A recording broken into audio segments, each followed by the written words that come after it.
OK, alors je recommence à filmer pour un petit instant.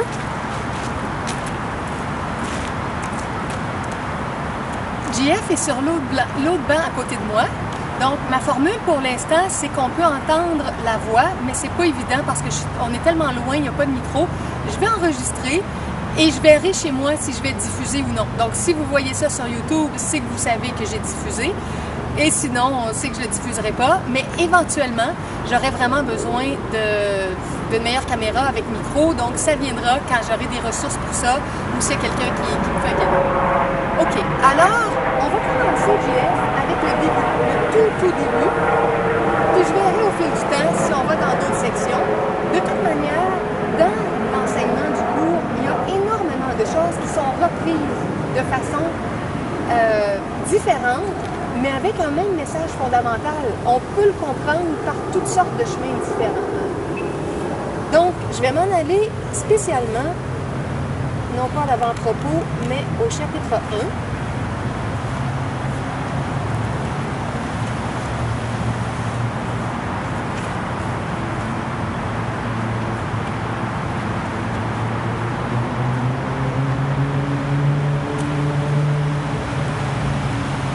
OK.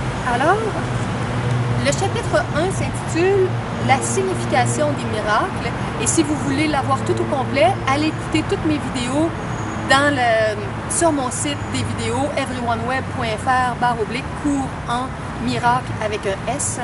Et si vous n'avez pas la page parce que EveryOneWeb parfois n'est pas disponible, c'est que le serveur fait des reconfigurations et ça peut prendre 3 heures, 1 journée, 2 journées, 3 journées. Et après 3 journées maximum, les sites EveryOneWeb reviennent en fonction. C'est pour ça que maintenant, je fais mes sites avec Wix.com parce que j'ai pas de problème, ils sont toujours en ligne. OK. Alors, je vais retirer mon attention de la caméra directement parce que je vais mettre plus mon focus avec JF qui participe avec moi ce soir. OK. Donc, la signification des miracles est le premier titre, la section 1, Principe des miracles. Et ça, il y a 50 principes des miracles. On n'aura pas le temps d'en passer beaucoup, je crois, ce soir, mais on va commencer tout doucement. OK, alors, numéro 1, il n'y a pas d'ordre de difficulté dans les miracles. Aucun n'est plus dur ni plus gros qu'un autre. Ils sont tous les mêmes. Toutes les expressions d'amour sont maximales. OK. Qu'est-ce qui devient avec ça, s'il devient quelque chose? C'est ça, c'est que les miracles ne sont pas comme la plupart du monde le pense, c'est-à-dire gradués dans le sens il y a des plus grands miracles, des plus petits miracles, etc. Un miracle, c'est un miracle en soi. Et puis, c'est la même énergie pour un grand miracle comme un petit miracle. C'est pas une question de quantité, c'est une question de qualité. Ça veut dire que si on donnait un exemple pour mieux comprendre cette phrase-là qui dit qu'il n'y a pas d'ordre de difficulté dans les miracles, donc un miracle qui vient de l'énergie d'amour puis qui permet des transformations dans la santé, ça voudrait dire en profondeur qu'un petit problème de santé ou un grand problème de santé serait aussi facile à être transformé par l'énergie divine d'amour. Oui, parce que l'énergie divine d'amour, comme tu dis, est en dehors du temps et de l'espace. Donc en dehors de la notion de quantité. Tout est égal dans ce monde-là, dans ce monde parallèle d'amour parfait, divin, tout est égal. Tout est égal parce qu'il n'y a ni espace ni temps. Tout est dans le même espace et tout est dans le même temps. C'est un point qui regroupe tout le temps au complet et tout l'espace au complet. Donc il n'y a pas de distance. Il n'y a pas de temps, donc les choses ne sont pas plus petites ou plus grandes, elles sont tout simplement. C'est ce que j'en pense. Ce qui veut dire que nous, quand on fait des ordres de difficulté, puis qu'on s'imagine que quelque chose va être plus difficile à réaliser, à matérialiser, à transformer, c'est parce qu'on pense de façon matérialiste. Puis on pense que ça dépend de la matière, on pense que ça dépend d'une quantité d'énergie physique, Oui, c'est ça. alors qu'à partir de la puissance divine, ça pourrait être instantané. Oui, oui. Il n'y a pas de temps, il n'y a pas d'espace, il n'y a pas donc de quantité, de grandeur, tout est égal. Oui, ça me fait penser aussi parfois quand j'essaie de me placer dans un état par rapport à l'abondance financière. Un thème avec lequel j'ai beaucoup de difficultés dans ma vie depuis très longtemps. Et parfois, j'imagine une abondance qui me permettrait de créer librement en spiritualité et tout ça. Et j'imagine des montants. Par exemple, 30 000 par année, 50 000 par année, 100 000 par année, 200 000 par année, 500 000 par année, 1 million de dollars par année. Puis, quand j'essaie d'approfondir ça à partir de comment je comprends le cours, je me dis, fondamentalement, le montant, la quantité d'argent ne devrait pas être un obstacle, pas si, mais avec ce principe-là des miracles qui dit que ce dont on a vraiment besoin, qui est vraiment divin pour notre vie, la quantité juste dont on a besoin, oui, mais ça, elle pourrait être là. Oui, mais ça, c'est pas toi qui, d'après moi, c'est pas toi qui dois décider combien. Tu demandes ce que le ciel, entre guillemets, te donne. Oui. C'est-à-dire le strict minimum. Oui. Je pense pas que, parce que pour ce monde parfait-là, duquel les miracles arrivent, il n'y a pas de... C'est pas du tout relié à des désirs ou c'est relié à toute une connaissance de tous des principes, des aboutissants et tout ça, et en même temps de tout ce qu'il y a autour. Et donc, ça ne prend pas les mêmes critères que nous en tant qu'être incarné, avec des quantités, etc. Donc, je pense que c'est, d'après moi, là, que c'est une erreur de quantifier les choses. C'est intéressant, ça, comme commentaire, parce que c'est justement une question que j'ai depuis longtemps. Quand on fait de la visualisation créatrice, avec la visualisation, il y a une forme de quantité, parce qu'on a une image de ce qu'on visualise. Et parfois, je me pose cette question-là, je me dis, selon certaines choses de la loi d'attraction, ça semble nous dire parfois qu'on pourrait prévoir quelque chose de plus précis avec une certaine quantité. Puis d'un autre côté, quand on prend ce que tu as expliqué au niveau, qu'on pourrait dire comme de l'ordre divin, au niveau de quelque chose de très élevé qui est prévu pour le meilleur pour notre âme ou pour notre vie, que le scénario divin, c'est ce qui est le mieux, et donc qu'on n'aurait peut-être pas nécessairement besoin d'avoir l'image claire de ça. Disons que ça dépend. Il existe deux écoles. L'école plus occulte, parce que l'être humain, il y a des capacités mentales qui peut concrétiser dans le concret des choses en pensant à des choses. Oui. Donc il a un certain pouvoir. Oui. Mais ce pouvoir reste physique de ce monde-ci. Donc ce n'est pas divin, c'est humain, c'est tout. C'est un pouvoir humain, un pouvoir... mais il y a l'autre école dont moi je considère faire partie, c'est de rien détailler, mais de tout attendre du divin, comme le divin, lui, le veut, et non pas comme moi je le veux. Oui. À ce moment-là, c'est une voie beaucoup plus passive, mais beaucoup plus sûre. c'est sûr que ça peut mettre plus de temps, parce que Dieu, il n'est pas dans le temps comme nous. Oui. Et ça peut être beaucoup plus rapide aussi. Ce qui monte spontanément quand tu parles de la deuxième voie, qui demande plus d'écouter ce que le divin nous propose, c'est la petite phrase « que ta volonté soit faite ». Oui, oui. Hein? La volonté avec un grand V, la volonté divine. Et ça, c'est vrai que c'est pas facile de dire ou de sentir ça profondément, intérieurement, que ta volonté soit faite en sentant que cette volonté divine-là, c'est vraiment ce qui est le mieux pour nous. Hein. Ben, c'est parce que si on prend l'évangile de Jean, par exemple, c'est vraiment l'évangile où les 7 niveaux de transformation sont tous là, mais ils sont plus ou moins cachés par la façon de le dire. Et puis, si on veut prendre la voie christique, à ce moment-là, on est obligé de passer par la passivité en tant qu'ego, en tant que personnalité, on est obligé de passer par une passivité totale, parce qu'à ce moment-là, c'est le divin qui nous investit.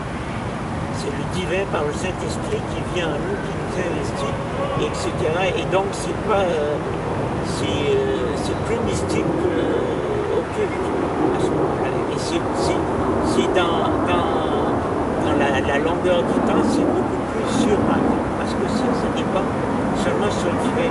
Le divin ne peut pas se tromper, ne peut pas faire de mal, ne peut pas... par contre, nous, dans notre idée, on peut se tromper, on peut se tromper.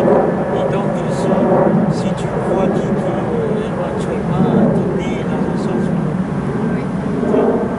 Ça, c'est mon avis.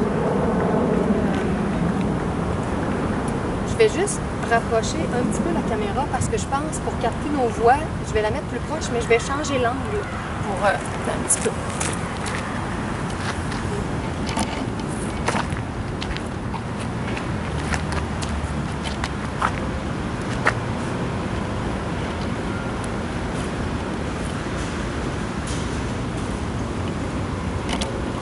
Bon.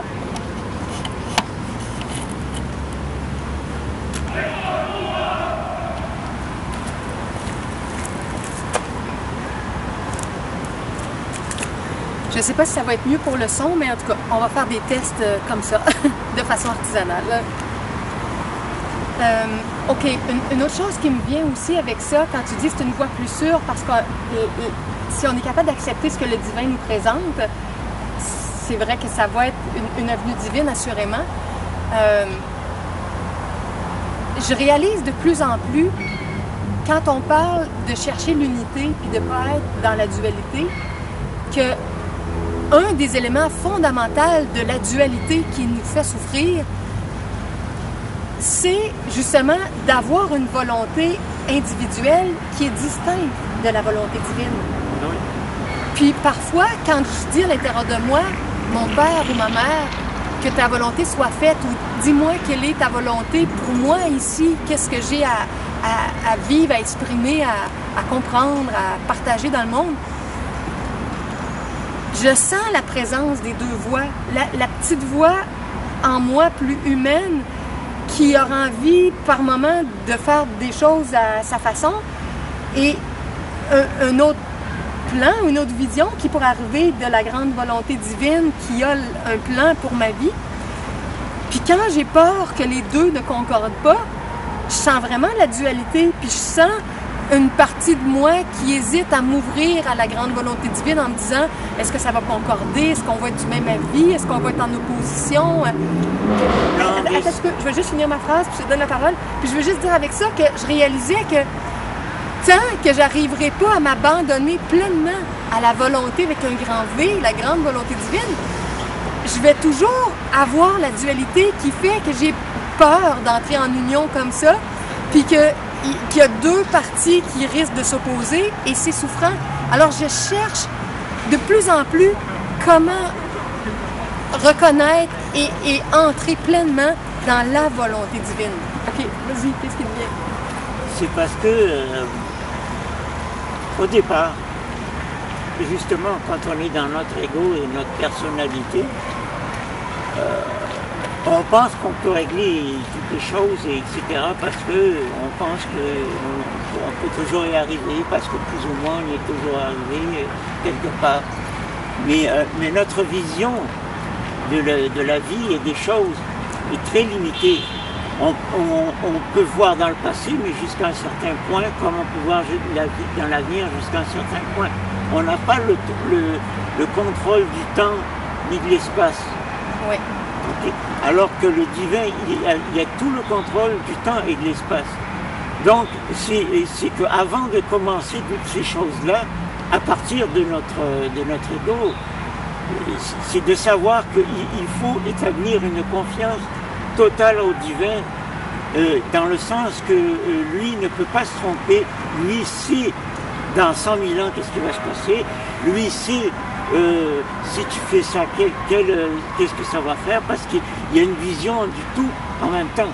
Oui. Alors que nous, on a une vision très limitée dans le temps et dans l'espace. Oui.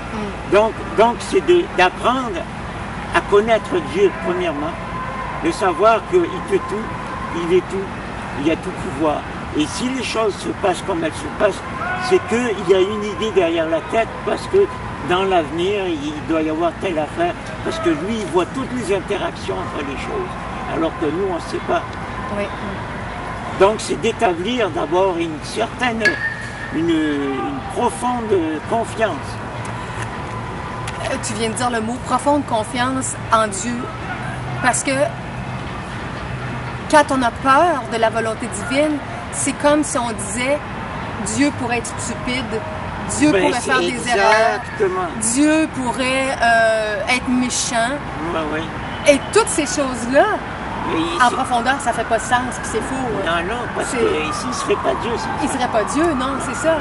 Donc, s'il est intelligent, s'il est bienveillant, s'il est amoureux, tout ce qu'il veut pour nous, pour chacun de nous, c'est ce qu'il y a de mieux. Ben oui. C'est ça. Alors, idéalement, notre visualisation quotidienne, en dehors de quelque image qu'on pourrait avoir, ça pourrait être Dieu, montre-moi ta volonté, que je la sente, que ça devienne clair, que je sente clairement qu'est-ce que c'est la volonté divine en action. Oui, parce qu'il y a un gros problème, nous qui vivons dans la dualité, il y a un gros problème, c'est que une partie de notre conscience est inconsciente, justement. Oui.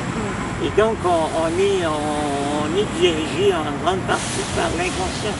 Oui. Donc, on n'a pas une idée claire de toute la problématique des choses.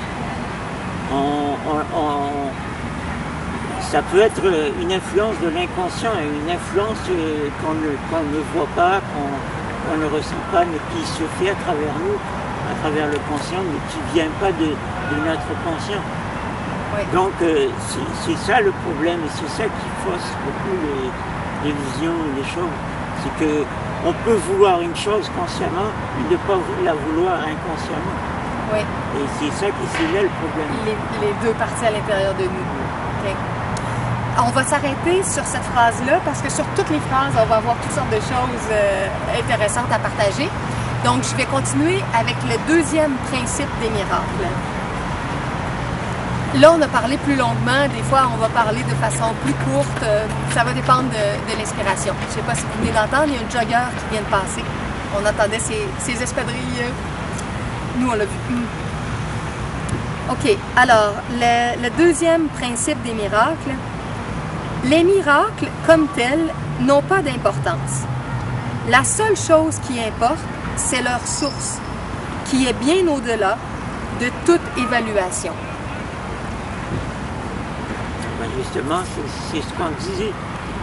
C'est que on ne peut pas mesurer ce qui vient de cette source-là, parce qu'elle est en dehors de la mesure. Oui. Parce que ce qui caractérise justement l'humain dans ce monde, c'est qu'il mesure tout. Oui. mais cette source-là, elle ne mesure pas parce qu'elle est totale, elle est entière, elle est pas fragmentée. Nous, on est fragmentés. Mentalement, on pense une chose à la fois, on oppose certaines choses entre elles, alors qu'en réalité, tout n'est qu'un. Oui. Et c'est ça le problème, en fait. Et de là vient tous les problèmes humains, d'ailleurs. Parce qu'on n'est pas capable de voir une chose dans sa totalité profonde, dans son unité profonde. On compare tout le temps. Puis si on arrivait à voir une chose, un événement, une personne dans son unité, je crois là on aurait plus la vision christique. Oui. Puis on aurait la vision que c'est pas parfait dans le sens que ça peut pas se transformer, mais qu'il y a quelque chose, il y a une justesse dans ça, parce que ça sert pour une découverte, un apprentissage, une prise de conscience. On n'aurait pas la même attitude de rébellion, de rejet, de frustration face à des événements. Parce que dans quoi que ce soit qu'on percevrait, on y verrait quelque chose de tellement plus global que juste des parties, qui aurait un sens profond qui émergerait de ça. Oui, c'est ça. Puis ça fait qu'on comprendrait vraiment les choses telles qu'elles sont et non pas telles que nos goûts nous poussent à comprendre. C'est parce que, en fait, dans l'être humain, le grand problème, c'est que sa compréhension est beaucoup en fonction de ses goûts personnels. Oui. Aussi. Donc, qu'est-ce que ça vaut un goût personnel par rapport à la réalité? Pas grand-chose. Oui. C'est ça. Oui, puis même, justement, la source semble nous pousser à vivre des choses qui élargissent nos goûts, nos capacités, nos expériences, Oui. pour découvrir des horizons toujours plus vastes. Parce que si on essaie de se figer dans quelque chose, le mouvement de la vie, lui, va nous propulser habituellement vers d'autres choses, vers du nouveau. J'écoutais une vidéo de celui qui canalise Bachar, qui est beaucoup dans la loi d'attraction. Je me souviens pas de son nom, c'est un Américain, c'est une vidéo de Lilou Massé sur lui. Puis il disait, quand on est dans le présent, on ne sait pas exactement qu'est-ce qui va s'en venir, qu'est-ce qu'il va y avoir dans quelques minutes, dans quelques instants, mais on accueille. Puis dans cet accueil-là, il peut se passer tellement de choses qui vont se produire. Puis si on n'est pas en résistance, si on est juste dans l'ouverture, dans la spontanéité, on permet à certaines choses d'advenir, d'arriver. Oui. Puis c'est ça, puis à la source de nous propulser dans une nouvelle rencontre, une nouvelle expérience qui... Oui. OK. On passe au troisième principe. Les miracles, en tant qu'expression d'amour, se produisent naturellement. Le vrai miracle est l'amour qui les inspire. En ce sens, tout ce qui vient de l'amour est un miracle.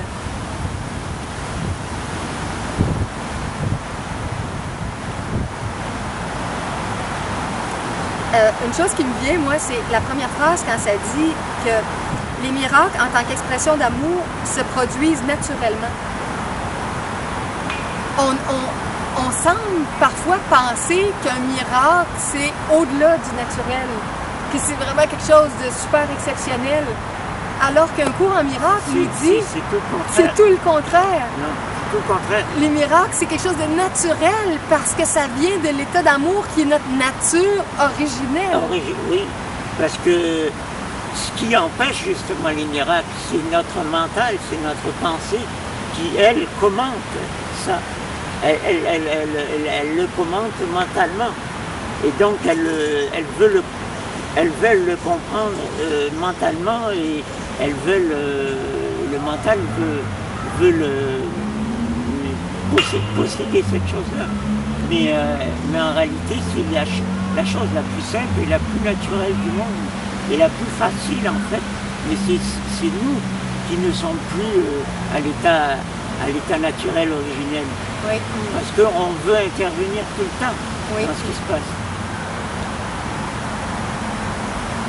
Oui, puis de penser que l'état miraculeux, l'amour qui permet tellement de choses qu'on dit exceptionnelles, mais qui devraient être naturelles, que c'est la vraie vie, la vie réelle. Je trouve que ça aussi, c'est comme un renversement. Tantôt, quand j'ai parlé de la perception du monde qui est matérialiste, puis qui pense que c'est juste la matière qui gère. Puis dans la vision matérialiste, les miracles semblent impossibles parce qu'on semble soumis à des lois rigides de forme, de densité, de poids, de quantité. Oui, mais ces lois-là n'existent que parce qu'on y croit. Oui. Si on ne croyait pas, si on avait notre vision des choses, ces choses-là se soumettraient à notre vision. Parce que il nous arrive que ce que l'on croit. Oui. Parce que si on pense que les choses sont fixées comme ça, c'est la science, mais c'est pas vrai. Même ces choses-là qu'on croit fixes, qu'on croit soumis à des lois strictes et immuables, c'est faux parce que selon ta compréhension, tu crées une dynamique interne qui va avoir une conséquence parce que ta foi est plus forte que les lois même de la physique. Mais ça, évidemment, le monde n'est pas rendu là, la plupart.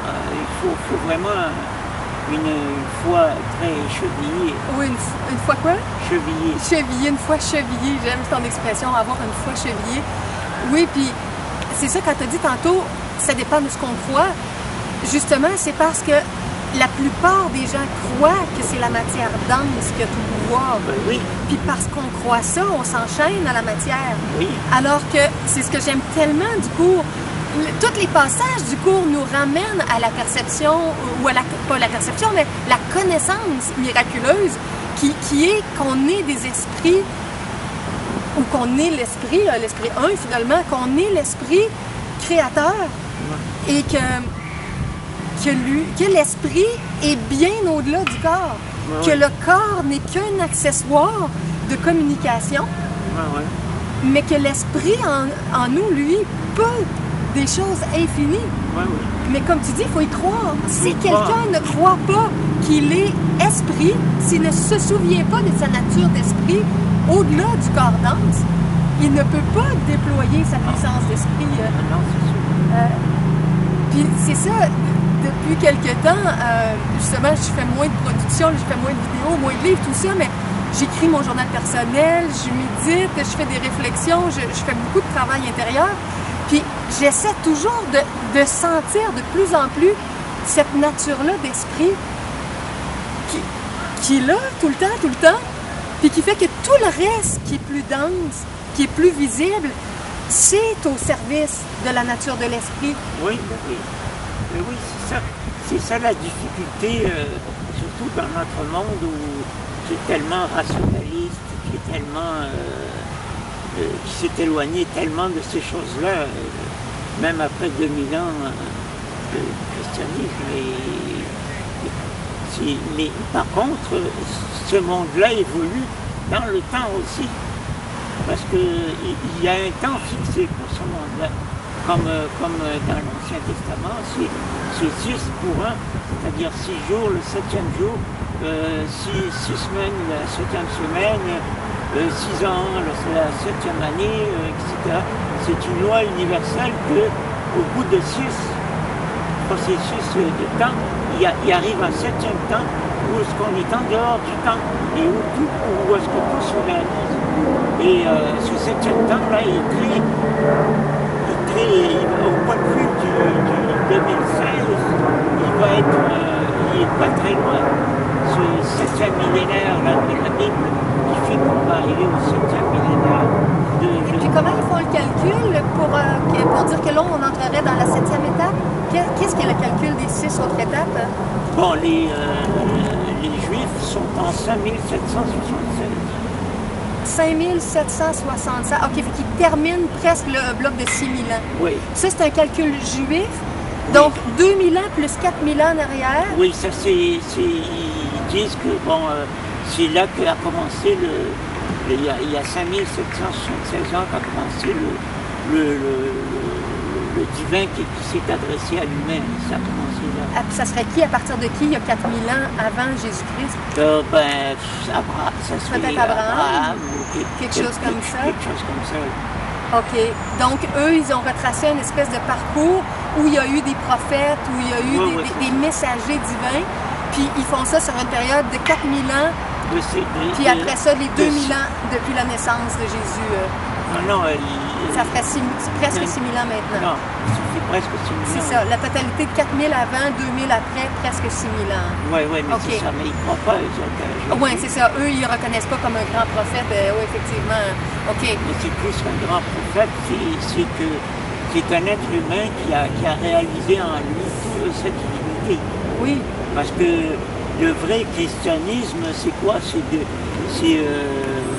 comme disaient plusieurs saints, soi-disant saints, c'est que Dieu s'est fait homme pour que l'homme devienne Dieu. Oui. Parce que l'homme a la capacité intérieure à devenir Dieu, il peut devenir Dieu. Mais il faut qu'il fasse le même cheminement que Jésus a fait. Oui, pour faire un avec Dieu. Oui, pour faire un avec Dieu. Oui, ce que les anglophones disent des at-one-ment with God.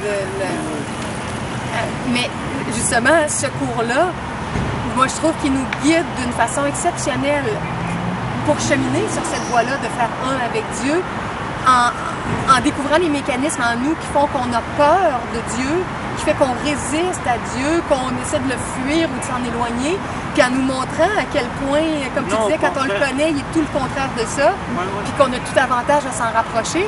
Puis des fois, je me pose la question quand je me dis, la voie christique du cours qui nous guide à faire un avec Dieu, c'est ça, est-ce que c'est la voie de Yeshua? Est-ce que c'est l'âme réalisée dans des hauts niveaux de Yeshua, de Jésus, qui a donné le cours comme beaucoup de gens pensent dans le monde? Ou est-ce que c'est la voie christique originelle qui a accompagné Yeshua pour qu'il devienne Yeshua Christ?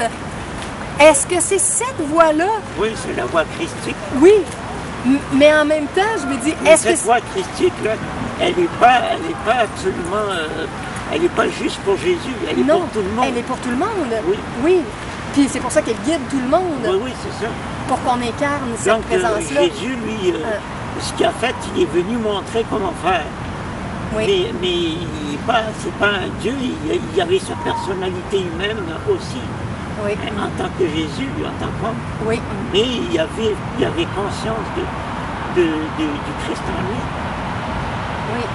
Le Christ était beaucoup plus manifesté parce qu'il lui obéissait. C'est ça, il était obéissant à la présence divine. Oui, c'est ça. Qui le guidait, qui l'accompagnait. Puis j'aimerais qu'on parle un petit peu aussi de l'amour. Bon, l'amour, c'est évident, c'était au cœur de la vie de Yeshua, ou Jésus. Mais l'amour, dans la phrase qu'on a lue aussi, ça disait que par conséquent, comme tous les miracles émanent de l'amour, c'est presque synonyme, un miracle. Il faudrait quasiment que je retrouve, attends un peu, j'ai fermé le manuel parce qu'il y avait des petites gouttes de pluie qui tombaient, donc je l'ai fermé. Là, ça s'est calmé. Parce que l'amour est absolument indissociable de l'unité. Et il n'y a pas amour sans unité, il n'y a pas unité sans amour. La phrase disait « Le vrai miracle est l'amour qui les inspire. Oui. En ce sens, tout ce qui vient de l'amour est un miracle. » Oui. Donc, comme tu dis, unité et amour, ça va ensemble. Ça va. Amour et miracle, unité et miracle, tout, parce que j'avais vu ça va tout ensemble. J'avais vu écrit, moi, à un moment donné, sur un site internet, il dit qu'est-ce que l'amour sinon l'unité? C'est-à-dire que l'amour, au point de vue au niveau du cœur, c'est ce sentiment, etc. Mais au point de vue de la structure des choses, c'est l'unité des choses. Oui. Oui, puis au niveau de l'unité, moi j'ai une petite phrase qui me suit depuis des années qui disait, ça vient pas de moi, je sais pas qui a dit ça, ça disait l'amour, c'est quand la différence ne sépare plus. C'est ça, oui. Donc, au-delà des formes externes de la densité, si on est capable de reconnaître qu'il y a un esprit, qui nous réunit, bien qu'il y ait des différences dans les formes, les couleurs de peau, les grandeurs, les grosseurs, les langues, les façons de parler, les personnalités, au-delà de toutes les différences, quand les différences ne nous séparent plus vraiment, c'est qu'on est vraiment dans l'amour. Ah oui. L'amour qui est au-delà de toutes ces séparations-là, puis qui nous réunit. Qui en même temps le départ et puis la fin. Oui. C'est-à-dire que ce qui est là au commencement, puis ça sera là à la fin. Puis moi, j'aime beaucoup que ce cours-là fasse tellement la fusion en disant qu'en ce sens, un miracle, c'est un acte d'amour. Non, mais parce que ce cours-là, ce qui est formidable, c'est qu'il nous apprend à penser comme Dieu. Oui. Et non pas comme un humain conditionné qu'on est. Par toutes ces choses-là. Effectivement. Puis comme Dieu est dans l'amour nécessairement, il ne peut pas être autre chose que dans l'amour. Il est l'amour. C'est ça. Tout miracle vient de Dieu et vient de l'amour. Mais ce que je veux dire, c'est que parmi tout ce qu'on entend parler des miracles, ça joue aussi avec la notion des pouvoirs. Tu sais, les pouvoirs spirituels, les facultés psychiques, être capable de faire des choses qui semblent extraordinaires. Puis, je me dis, il y a des approches qui enseignent à essayer de faire des choses, mais qui ne parlent pas de l'amour. Qui disent juste de mettre un focus sur quelque chose pour, justement, par la visualisation, la pensée, le désir. Et la magie existe. Et on peut faire la pensée peut faire de la magie. Oui. Mais s'il n'y a pas d'amour, il peut y avoir des problèmes éventuellement. Oui. Puis c'est ça que j'aime justement. Si on dit plutôt que c'est par l'amour que les miracles vont se produire, toutes sortes de formes,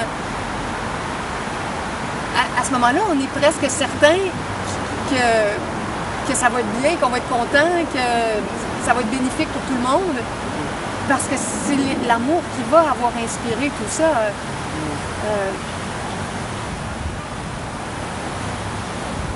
Il faut revenir au centre. Le centre, c'est l'amour. C'est-à-dire, c'est ça. Il faut arrêter d'abord. Il faut la première chose, parce que souvent on fait un cheminement spirituel, mais tout en gardant tous nos préjugés, nos pensées, nos croyances personnelles, etc. Mais ça ne marche pas. On devrait commencer par étudier ce qu'est Dieu, premièrement. Oui. Qu'est-ce qu'il est dans sa réalité? C'est quoi sa réalité? Oui. Et après ça, on pourrait penser comme Dieu. Oui. Et arrêter de penser comme un être limité. Oui. On croit qu'on est, mais qu'on n'est pas. Oui. C'est parce qu'on croit qu'on est comme ça, parce qu'on nous a inculqué ça à l'école, partout, qu'on est des êtres limités, puis ici, puis ça. Oui. Mais dans un sens, c'est une bonne chose, parce qu'on n'est pas assez mûr encore, parce que ça prend justement l'amour pour pouvoir... parce qu'avec l'amour, on va éventuellement avoir une certaine puissance, un certain pouvoir. Parce que le vrai pouvoir, le pouvoir fondamental, c'est justement l'amour. Et puis, si tu as l'amour, tu n'as plus de problème pour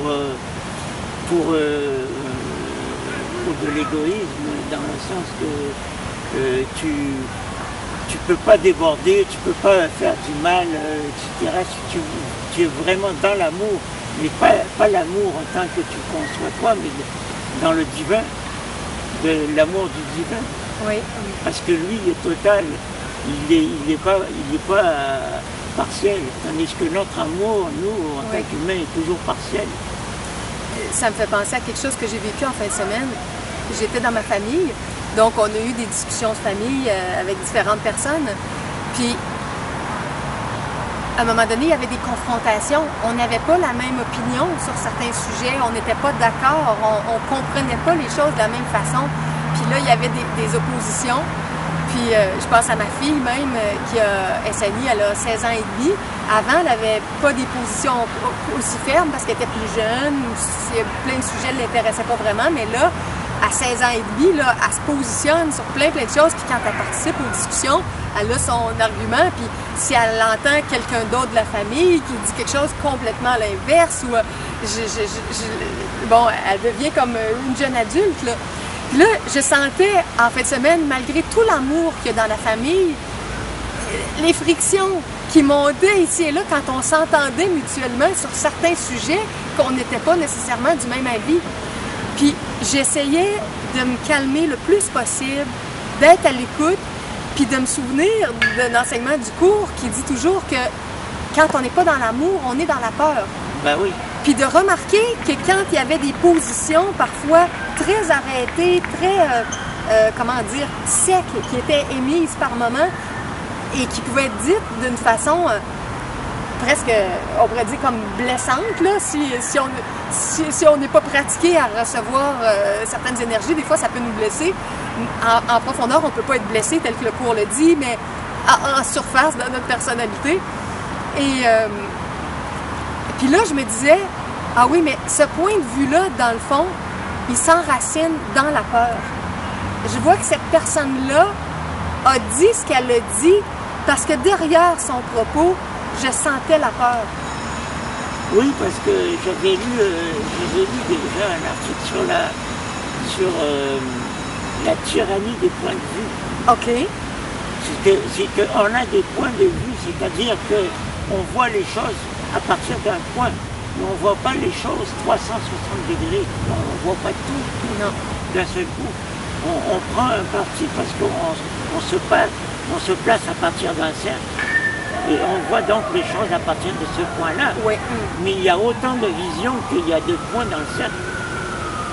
Oui. C'est différent. Oui. Et les autres visions ne sont pas moins bonnes, sont juste différentes. C'est tout. Oui. Mais nous, vu qu'on est là, on ne peut pas être tout autour du cercle. On est juste à un point. Oui. Donc on voit ça à partir de ce point-là. Oui. Puis là, ça fait des angles de vue qui vont se confronter. Oui, c'est ça. Oui.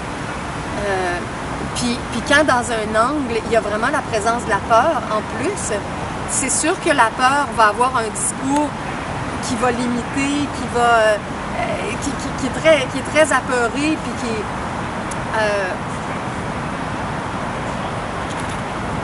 alors que si on prend un point de vue, une décision, quelque chose qu'on fait vraiment dans la confiance, dans l'amour, ça va être très différent du choix qui va être fait avec l'énergie de la peur derrière. Puis là, je me disais, si j'arrivais plus comme ça à voir vraiment beaucoup plus souvent, quelles sont les peurs cachées qui sont là dans certains points de vue que j'entends, je serais capable de rester beaucoup plus calme intérieurement parce que, comme un cours en miracle le dit, je comprendrais que dans un point de vue apeuré, il n'y a pas de réalité, il n'y a pas de vérité profonde, puis c'est même pas menaçant pour moi, puis d'autres choses que je ressens dans l'amour. Ça a juste été exprimé par une énergie de peur qui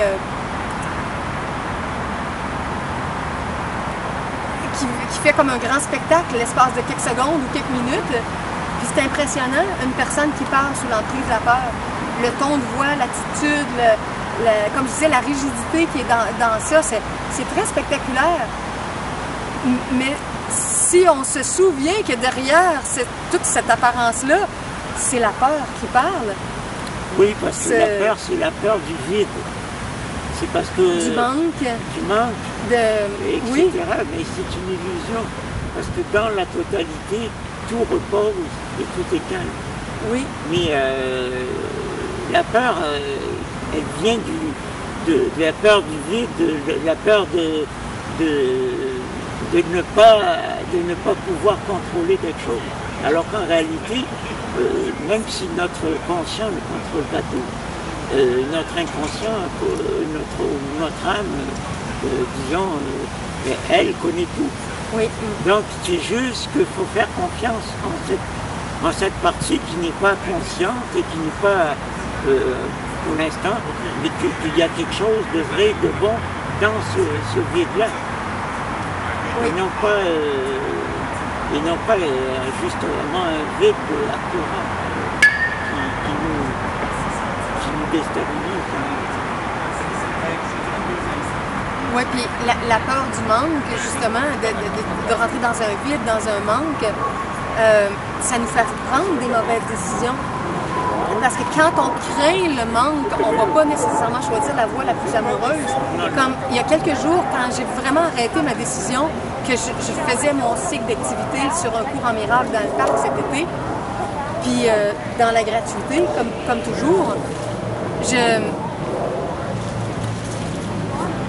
un petit écureuil? Ah oui. On entend du bruit ici parce qu'il y a un écureuil. Ah, ils sont deux? Ah oui, il y en a un qui court. Oui, il y a deux écureuils qui courent, qui sont en train de monter après l'arbre. On entendait c'est ça, quand j'ai pris la décision de mobiliser 4 soirs par semaine avec un cours en miracle, dans la gratuité, avec qui que ce soit qui viendrait, fallait vraiment que je sorte de ma peur du manque. Parce que je me suis dit, encore une fois, je ne mets pas de prix fixe, je ne mets pas de prix d'entrée, j'ai pas de salaire prévu officiellement. Je le fais avec tout l'amour qui me porte pour ce cours-là. C'est cyclique, il y a des périodes que je l'étudie moins, d'autres périodes j'y reviens, mais là je suis dans une période où depuis quelque temps j'y reviens et j'ai tellement le goût de l'approfondir, puis de prendre des chemins nouveaux pour le comprendre mieux, puis l'intégrer mieux, puis aider les gens à l'intégrer mieux, que je me suis dit, c'est envers ça que j'ai le plus d'amour.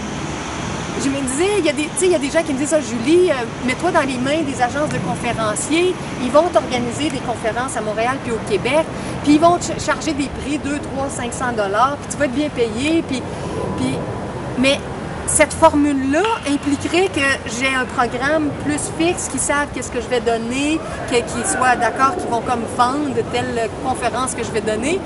Puis si je suis dans ça, je vais être dans la répétition. Puis je vais être dans mon insécurité. Ah, si je fais pas ça, qu'est-ce qui va se passer? Puis ça me dit que c'est pas ça que je dois faire. Je dois pas choisir une avenue de sécurité en me disant, ah oui, si je fais ça, ils vont me payer 300 $ par conférence, puis c'est puis ça, puis moi, je vais m'ennuyer à répéter quelque chose que je sais déjà. Alors que là, je veux qu'on approfondisse, qu'on intègre avec toutes sortes de choses dans la spontanéité. Puis je sais pas qu'est-ce qui va émerger de tout ça, mais comme on parlait tantôt de faire confiance à Dieu, je suis tellement enthousiaste face à ce nouveau projet-là pour l'été. J'ai tellement l'impression qu'il est porté par la source divine, puis qu'il va faire en sorte que, à travers ce qu'on va se dire, ou ce qu'on va se dire avec d'autres personnes qui vont joindre par moment, qu'il y a quelque chose qui va changer en nous, qui va bouger autour, En tout cas, je sens que c'est dans ça que je dois m'investir. Ben, c'est parfait, parce que moi, je veux dire, d'après moi, ça fait très longtemps que je cherche et que je suis affilié à certaines choses, mais ça ne m'empêche pas de continuer à chercher aussi, parce que toutes les avenues finissent par aboutir au même point. Oui. Et puis ce point-là, pour moi, c'est la individualité, c'est l'unité, c'est inunitable. Oui. C'est juste que ça prend le temps que ça prend pour arriver là, c'est tout. Oui. Mais pour moi, le cours en miracle, c'est une forme aboutie du christianisme, du vrai christianisme profond. Oui, parce que pour nous ramener à l'unité, c'est un enseignement qui nous pousse toujours dans ce sens-là. Je disais à quelqu'un en consultation récemment j'ai parlé un petit peu du cours, puis je lui annonçais que je ferais un nouveau cycle d'activité en primeur. Et je lui disais, il n'y a pas d'enseignement qui me met dans un état de paix comme celui-là. Quand j'approfondis quelques paragraphes, une section de 2-3 pages, je me sens toujours plus en paix à la fin de cette lecture-là, de cet approfondissement-là que j'étais quand j'ai commencé.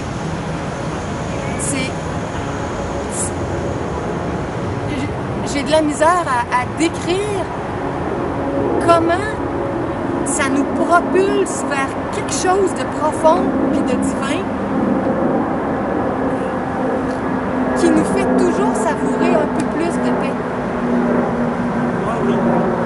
La paix est dans le motif, dans l'amour seulement. Tout le reste, c'est de la dentelle mentale. C'est du comment on appelle ça, c'est de la banlieue, c'est pas le cas. Oui.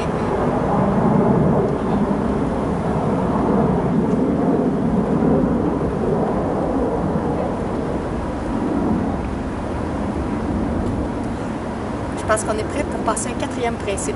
Quand nos inspirations se tranquillisent, là, c'est comme on a fait un peu le tour pour l'instant, puis on peut passer à un autre. Je vais juste dire une petite phrase. Aussi, moi, je vois la lumière de la caméra, je sais qu'elle est en fonction, et je sais que la batterie est proche là, d'être épuisée, parce que je ne peux pas brancher, j'ai aucune prise de courant ici. À l'intérieur, je peux filmer aussi longtemps que je veux, 1 heure, 2 heures et plus, mais ici, dehors, je fonctionne juste avec la charge de la batterie. Et selon moi... Ah tiens, je vais même aller voir 2 secondes. Oui. OK. Je vois que la batterie est dans le rouge. Il y a comme 3 sections, puis il reste juste une petite section. Donc, en 5 ou 10 minutes, peut-être, ça pourrait s'arrêter. Je ne sais pas exactement. Je la connais pas bien parce que d'habitude, j'ai toujours un fil, j'enregistre à l'intérieur. Donc, ça va possiblement couper brutalement à un moment donné. On va être en train de parler de quelque chose et tout d'un coup, moi je ne le saurais pas là, parce que je ne suis pas derrière la caméra, la batterie va être terminée et l'enregistrement va se terminer. Alors, je vous avise à l'avance, nous, on va continuer notre cercle de partage.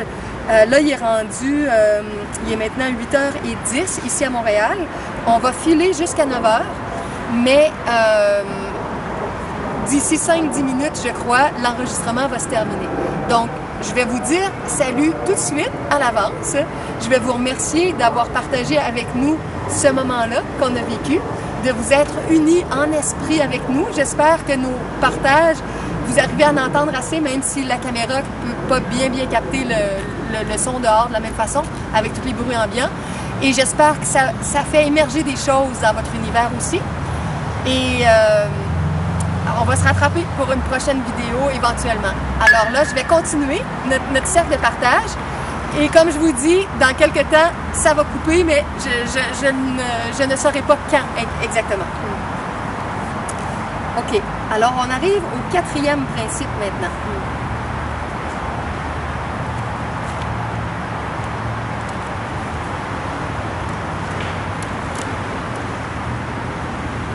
OK. Le 4e. Tous les miracles signifient la vie et Dieu est le donneur de vie. Sa voix te dirigera très concrètement. Elle te dira tout ce que tu as besoin de savoir.